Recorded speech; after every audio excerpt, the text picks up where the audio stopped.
You know, when this trailer to this film first came out, I couldn't help but be excited. It had to have been one of my most hyped films of the year. At least for sure my most hyped MCU film of the year. When the film finally came out and I saw it in theaters, well, yeah, I should have just fucking waited for the Spider-Man film. The Eternals, directed by Chloe Zhao, is Marvel's third major film to come out this year for Phase 4 of the MCU. Unlike the Avengers, it explores another kind of team-up film, this time with godlike characters that have actually been around since the origins of planet Earth itself, exploring deeper questions and expanding the MCU ever more, exploring this time the origins of humanity and the origins of our very culture and religions, exploring deeper questions that the MCU has never opened up. I got to see this film about 2 weeks ago with my friends in theaters, so without further ado, here's what I thought about The Eternals. You know, I wasn't joking when I said The Eternals was my most hyped film for Phase 4 of the MCU this year. To see the original cast of Game of Thrones come together in a team-up film with Angelina Jolie and Kumali from classics such as the Lego Ninjago movie? That film was a classic and you fucking know. Not to mention the very unique and odd characters themselves that are the Eternals characters. These godlike characters that explore deeper universal and biblical themes in the Marvel Universe. I mean, Jesus, these were the exact films that I was begging for to come out in the Marvel films, especially for the MCU. After nothing but crossover films that were already incredible and an achievement within themselves, to finally see them explore deeper and more interesting, deeper philosophical themes, I couldn't help but be excited for this premiere. And then the film finally came out. And it finally happened. Marvel's first true stinker since The Incredible Hulk. And I gotta still admit it, the first 30 minutes of this film had me hooked.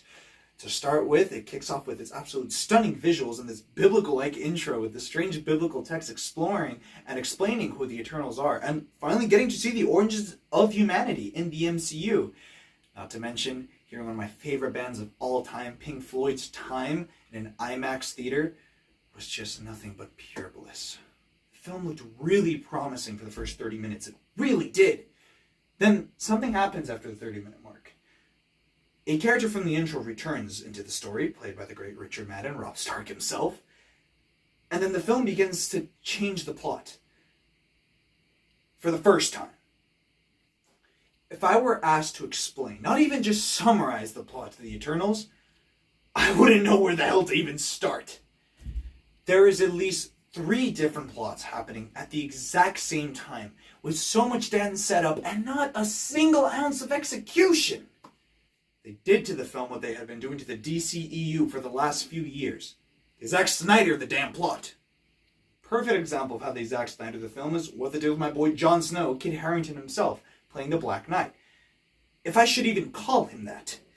In the first 3 minutes of the film, what they set up is this fascinating relationship between the Black Knight and Cersei's character herself, being one of the Eternals characters falling in love for what seems to be a mortal human, creating this fascinating love story and conflict between a god falling in love with a mortal. They seem to at least be setting that up, but do you know what they do with it for the next 2 hours? Nothing. They do nothing. They throw away that plot and they don't bring it back into the last 10 minutes of the film, where they don't even call him by his name in the first place. Why even have him in the film at all? And moments like this are just constantly plaguing the entire film, where the Eternals is really just, well, an eternal sea of setups that end up going nowhere.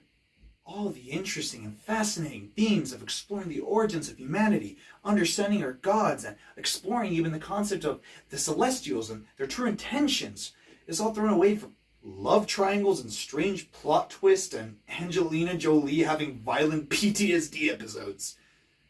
And it pains me really to say this about this film because, as I said, I really was looking forward to this film this whole year. It being what it seemed to be the most original and exciting new project to come out of the MCU. And especially after seeing just really, well, a decade of, at worst, absolutely incredibly fun and exciting blockbusters, and at their best, non-stop releases of absolute masterpieces coming out year after year. To finally see another film that just simply leaves me confused and disappointed is just really, it sucks. I don't want to say that, because really, despite all the bullshit they get, Marvel has really been the leaders in quality and in really leading and defining this generation of filmmakers and of entertainment. So to see them finally go for something big and risky once more and fail so miserably, especially in a post-pandemic world where films are just finally being able to get out again, it really hurts. But the simple fact is this: a great 30-minute intro is not enough to save an absolute fucking mess that was this 2.5-hour disappointment. Which is why I'm going to have to give The Eternals a 5.5 out of 10. Absolutely incredibly disastrous plot, absolutely messy and confusing characters, and just all around too many ideas stuffed into one film where you ended up feeling like you were watching at least 3 different movies at the same time. This is not something I expect from Marvel, and after even seeing Black Widow, I really just hope that it's the simple release of these films or the making of these films during the pandemic has really been causing them to slack. And I hope that they really get back on their feet again, because Shang-Chi itself was proof that Marvel can still absolutely wow us without even necessarily having to change the game constantly. And the new Spider-Man film on its way. I hope Marvel proves themselves again.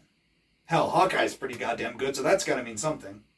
Guys, that was my review for The Eternals. I really want to know what you guys think of this one, because I really have been conflicted of it, especially after the first week of watching the film, if I was either being too harsh on it or going too easy on it. But honestly, I've thought about it so much and even seen a few videos about it on repeat that I just simply couldn't know what else to think than just feel disappointed after watching that film. And it's really the first one this year that I haven't watched again. And I've seen Dune 5 fucking times now. And really, I just want to say, as always, thank you all so much for watching. I know I haven't been able to upload this much during the holidays. I do remember saying by the time school was starting in the fall that I would be busy during the entire fall. I guess I really didn't realize what I meant when I was saying that. With project after project after project of constantly working, even outside of school, that I just really didn't have the time to even finish my scripts for these videos, let alone start filming and editing one. Honestly, now I can get to say that with holiday seasons coming, it's all really coming to a payoff that I never have felt. I really can't wait to show you guys the projects I've been working on. I've been working on a few plays myself, working for my school, and now let's just say that I am finally working in some projects for the film industry. I'll get back to you guys in a few weeks to fully detail what that actually means. I just still want to say, as always, thank you guys always for watching these videos. That these reviews still will always constantly be the bread and butter that really help me continue this channel and explore it more in the first place. And I'd still really love to know what you guys think about this film. And either way, new reviews will always be coming soon, especially now coming out this whole winter. I can think of at least 3 different films that I am dying to talk about. One of them already kind of mentioned in this video, so expect to see that coming very soon. Either way though, thank you all for watching, and as always, have a lovely day. See you guys.